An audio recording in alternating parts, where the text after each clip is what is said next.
Dans cette vidéo, je vais aborder un sujet de fond qu'en fait j'aurais dû aborder depuis bien longtemps. Alors c'est pas justement une technique miracle. Et alors justement cette vidéo m'a été inspirée à la force de lire des commentaires sur des forums, ou des blogs, ou des groupes Facebook. Des questionnements qui peuvent venir tout à la fois de photographes professionnels, que de jeunes photographes, photographes professionnels comme des photographes amateurs, ou également comme des photographes amateurs mais avertis. Alors, on se pose tous tout un tas de questions stérilisantes. Est-ce que je dois upgrader mon matos ou non? Est-ce que je dois m'acheter tel accessoire prétendument miraculeux ou indispensable? Est-ce que je dois acheter telle licence de tel logiciel?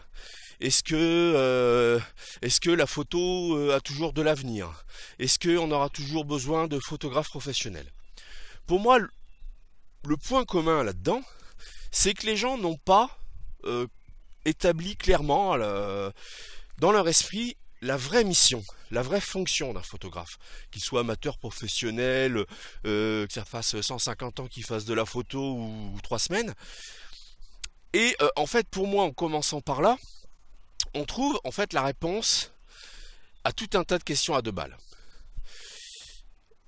La vraie question que l'on doit se poser, c'est celle de savoir quelle est la vraie mission des photographes, quelle est notre vraie fonction, pour être précis.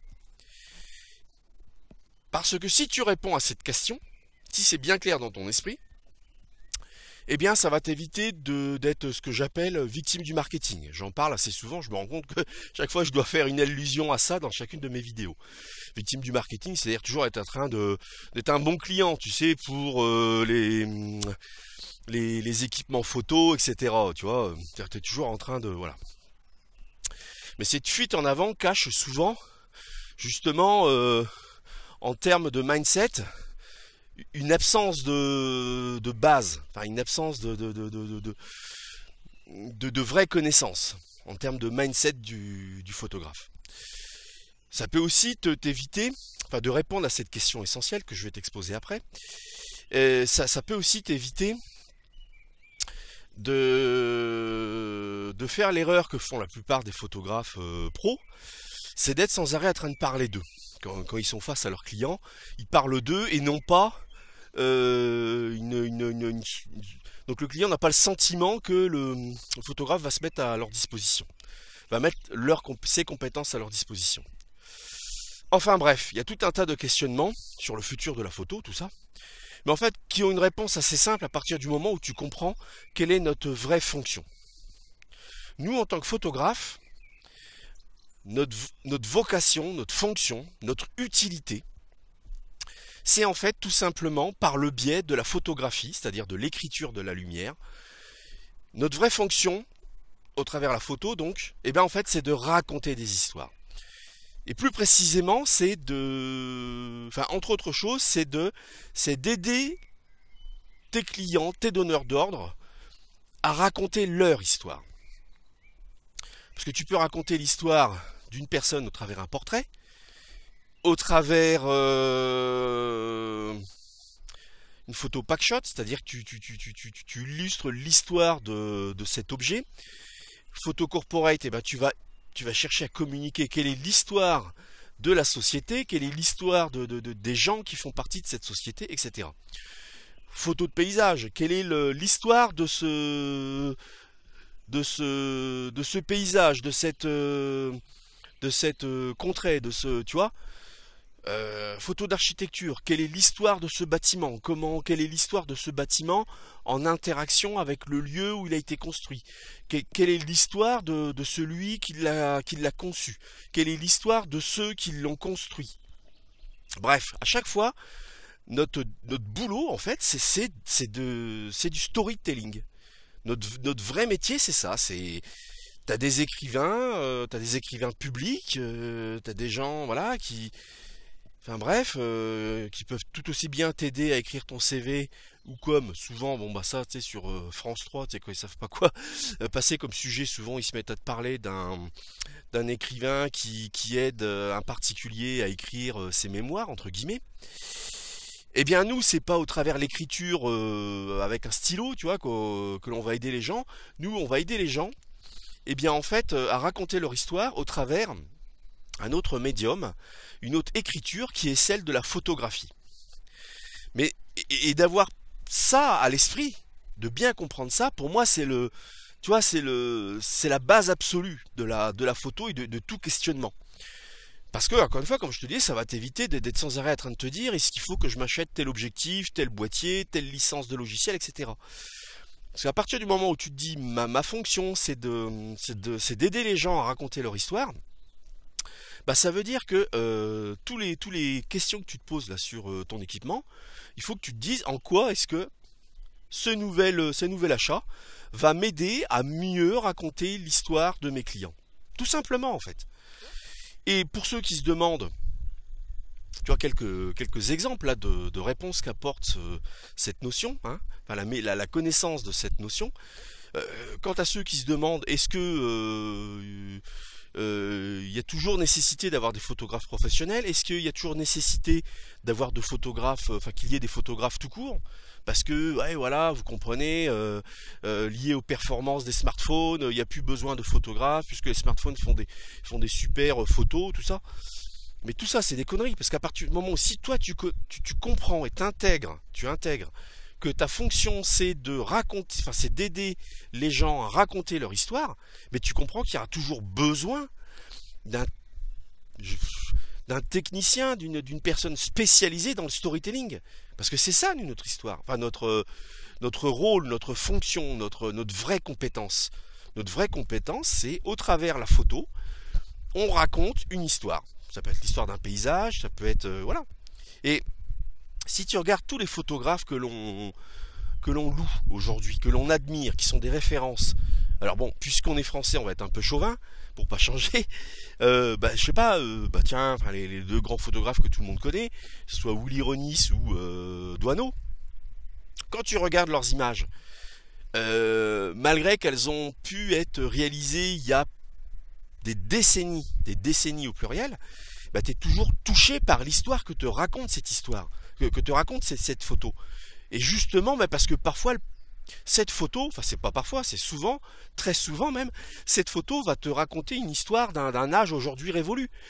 Quand les deux photographes, là, Doisneau et Willy Ronis, faisaient des photos du Paris des années 30, des années 40, des années 50, sur des petits gamins qui faisaient des parties de sonnette, bon bah voilà, avec les rues telles qu'elles étaient à l'époque, les bagnoles telles qu'elles étaient à l'époque, les fringues qu'ils avaient à l'époque, bon, aujourd'hui c'est devenu un élément en plus de l'histoire que raconte cette photo.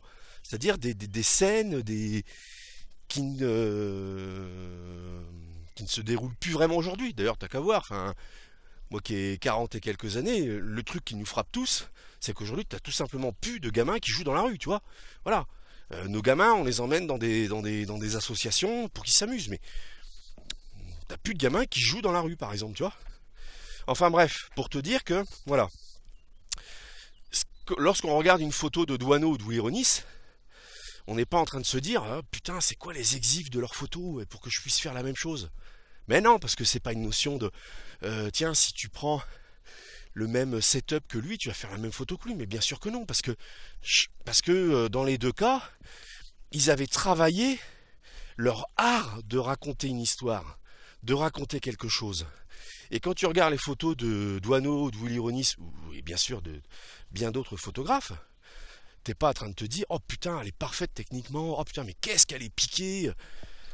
C'est très intéressant de ce point de vue là d'étudier tout un tas de photos qui sont devenues iconiques, parce que j'allais dire que selon les standards un petit peu d'aujourd'hui, enfin tout au moins ce que l'on essaye de nous faire passer comme étant des standards d'un point de vue technique, eh bien les photos iconiques, la plupart du temps ne répondent pas du tout à ces standards. Tu vois? Voilà, donc c'est très important pour moi de bien avoir présent à l'esprit. Tu vois, pour moi ça va être la première brique, la première...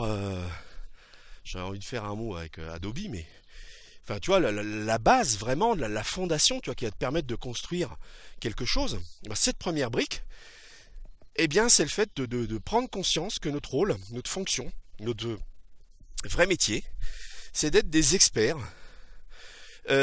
concernant le fait de raconter des histoires en images.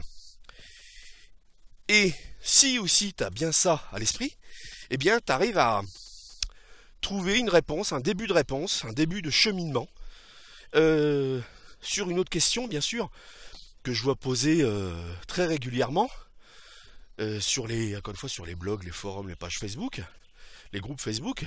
C'est comment développer son style. Eh bien, ton style, en fait, c'est pas quelque chose que tu vas inventer de toutes pièces. C'est pas quelque chose. Enfin voilà, il y a pas une façon précise de développer son style. Si ce n'est que développer ton style, c'est en fait développer ta manière à toi de raconter une histoire au travers d'une photo. C'est-à-dire que un client donné, un donneur d'ordre donné, eh bien, s'il s'adresse à deux photographes, eh bien sûr, ces deux photographes auront une écriture, une vision différente et donc une écriture différente de l'histoire de ce donneur d'ordre. Chacun mettra l'accent sur un aspect qu'il aura plus perçu, tu vois. C'est pour ça d'ailleurs que lorsque, je sais pas, tu fais de la photo en groupe, alors je pense au workshop photo par exemple, tu peux avoir quelqu'un qui est à côté de toi, qui va photographier donc entre guillemets le modèle au même moment que toi. Ce modèle aura donc la même pose, mais pour autant, les deux photos peuvent raconter une histoire différente. Parce que c'est ta vision, c'est ta perception de la scène, de la personne que tu photographies. Le cadrage va être différent, etc. Les réglages de l'appareil pour transmettre un sentiment, une émotion différente, etc.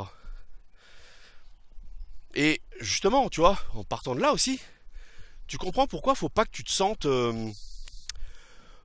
complexé, dévalorisé, ce que tu veux. Parce que justement, dans ce fameux workshop, toi, je sais pas, tu as un réflexe, admettons, de base, où t'es adepte parce que ça te convient, toi.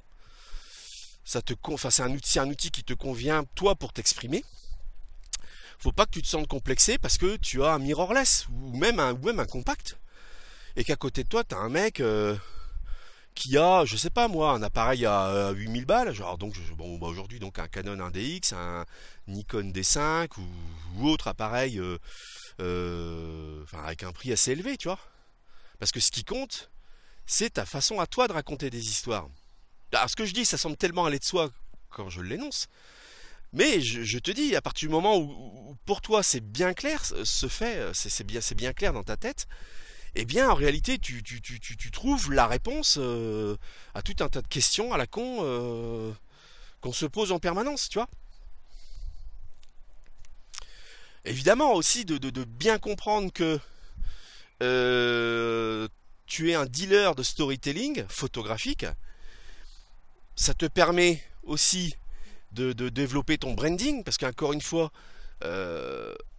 sur une zone géographique donnée où il y a plusieurs photographes, il faut que tu te distingues. Enfin, il faut que tu apprennes à exprimer, à communiquer ta singularité auprès de tes prospects. Et donc, eh bien, donc tu vas donc mettre en avant ta façon personnelle de raconter l'histoire de tes clients. Tu vois, parce que chacun aura une façon différente de raconter son histoire. Et c'est ça ton branding, tu vois, faut pas. Enfin, souvent, je vois beaucoup de gens qui essayent de donner des conseils à ce sujet, mais donc ils leur disent voilà, faut faire un logo, faut faire une charte graphique, faut faire des flyers, faut faire des visuels bien chiadés. Mais c'est pas ça du tout le branding. Le fait éventuellement de se créer un logo, une identité visuelle, mais alors ça c'est en ordre de priorité, tu vois, c'est numéro 10 ou 15, tu vois. Non, ta vraie priorité, c'est de comprendre qu'est-ce qui, chez toi, est un peu unique, un peu... voilà.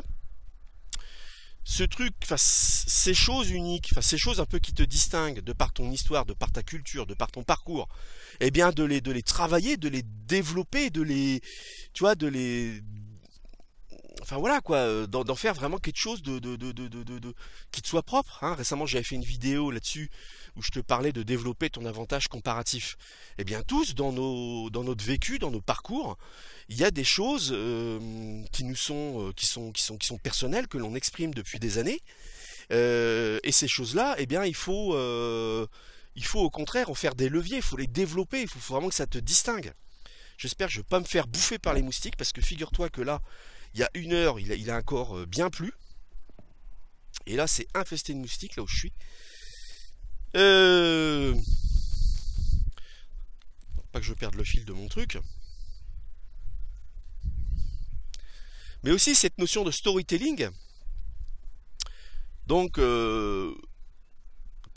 donc à partir du moment où toi, tu as compris que ton rôle, c'est d'aider les gens à raconter leur histoire, ça va aussi te permettre de comprendre où est ta plus-value. Ta plus-value, ça va être justement ta manière vraiment particulière de raconter leur histoire. Hein, au travers, donc c'est ce qui va constituer ton branding, mais il faut vraiment que tu comprennes un peu qu'est-ce qui chez toi est un peu unique dans ta manière de raconter l'histoire des autres. Justement, dans cette fameuse vidéo où je te parlais de développer ton avantage comparatif, bah justement, je te citais un exemple que j'ai connu, c'est-à-dire une dame qui développait ses compétences en photo. Et en fait, cette dame, elle était relookeuse aussi en parallèle. Eh bien, le fait qu'elle ait cette capacité-là à exprimer l'identité, à révéler l'identité des gens, notamment au travers un maquillage, un style vestimentaire, etc., qui les révèle, et à partir de là aussi en faire une photo. Bon bah ça c'est quelque chose c'est ça qui va constituer son branding, c'est ça qui va constituer, ça va constituer son branding parce que ça constitue sa plus-value, tu vois. Moi ce qu'elle fait, je peux pas le faire, tu vois. Donc on va tous avoir un petit peu nos petites bottes secrètes pour tout à la fois, à la fois exprimer l'histoire de nos donneurs d'ordre, nos clients, mais tout à la fois notre façon à nous de raconter leur histoire. Un peu comme un peintre, si tu veux. Imagine plusieurs peintres qui font le portrait de la même personne. Hein, pas simultanément nécessairement, mais enfin tu vois ce que je veux dire. Mais le portrait va chaque fois être différent. Parce que chaque peintre aura idéalement un peu un style différent, une vision différente. Tu vois? T'en as qui vont s'attacher à l'aspect psychologique du portrait, enfin à l'aspect psychologique de la personne qui portraitise. D'autres, ça va être, je sais pas, d'autres, tu vois, d'autres éléments, je sais pas, la vibration des couleurs, la vibration de la lumière. Il y en a d'autres, et ben c'est des adeptes, je sais pas, mettons du cubisme, d'autres ça va être des adeptes du fauvisme. Tu comprends ce que je veux dire? Enfin voilà, et ben nous la photo, mais c'est exactement la même chose. Donc tu vois, par exemple, pour revenir à la notion d'équipement photo, justement aussi là où du coup ça te donne une clé de compréhension, c'est qu'en fait, justement, il faut éviter d'avoir le même équipement que les autres, justement. Tu vois? Moi, je t'en ai déjà parlé. Par exemple, j'ai un 85 mm que j'adore le rendu de cette optique, et je l'échangerai pour rien au monde. Je ne l'échangerai pas pour le dernier Sigma, le dernier 85 mm 1.4 de chez Sigma, parce que justement, cette fameuse focale fixe que je possède, eh bien c'est une focale fixe qui date d'il y a, je sais pas, il y a 25-30 ans, tu vois. Donc aujourd'hui, bah, cet outil, peu de photographes la possèdent. Donc ça devient au contraire quelque chose qui a une infime partie, mais me permet de produire une image différente, tu vois. C'est ça en fait qu'il faut comprendre. Donc comme je te disais tout à l'heure, l'une des plus grosses erreurs des photographes d'aujourd'hui, bah, c'est d'être très auto-centré. Tu le vois justement dans leur fameux, sur leur site, sur leur page de présentation, sur la façon dont ils se présentent. C'est moi je.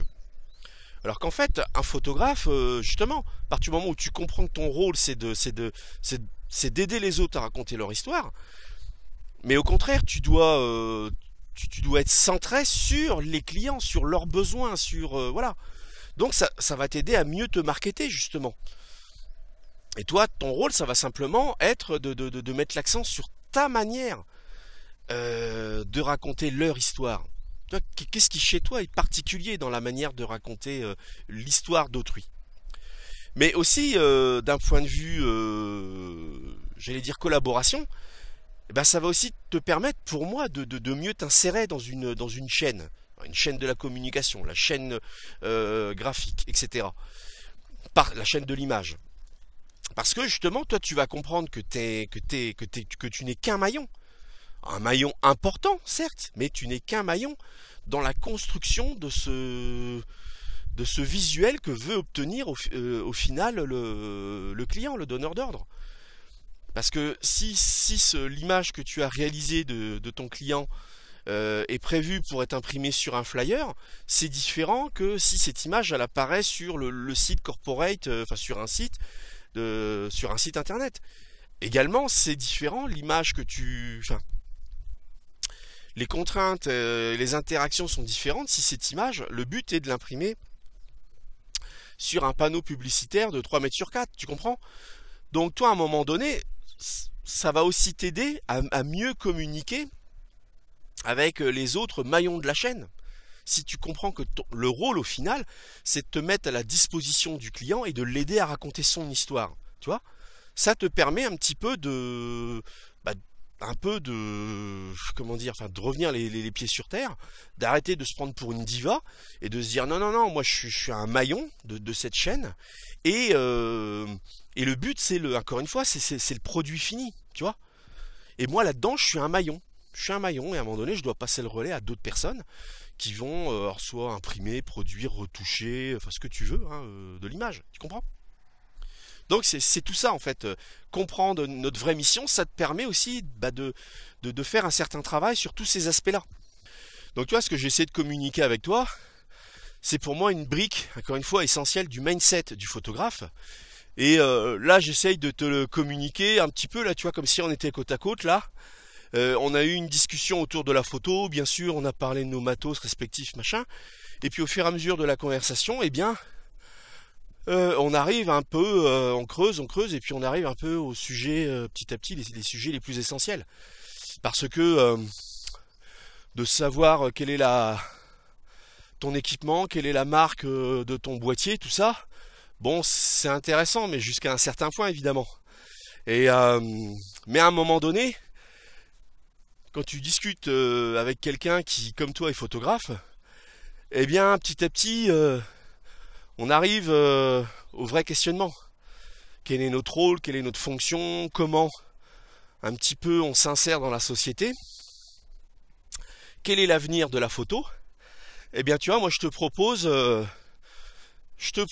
une grille de lecture pour répondre à ces questions essentielles. Eh bien, c'est que notre fonction, on est en fait des spécialistes du storytelling au travers ce médium qu'est la photographie. C'est ça notre vrai métier. Et c'est ça qu'on doit surtout travailler. Bah écoute, je te laisse là-dessus et puis nous on se dit à bientôt. Bien le bonjour chez toi, fais de belles photos et à bientôt. Allez, salut!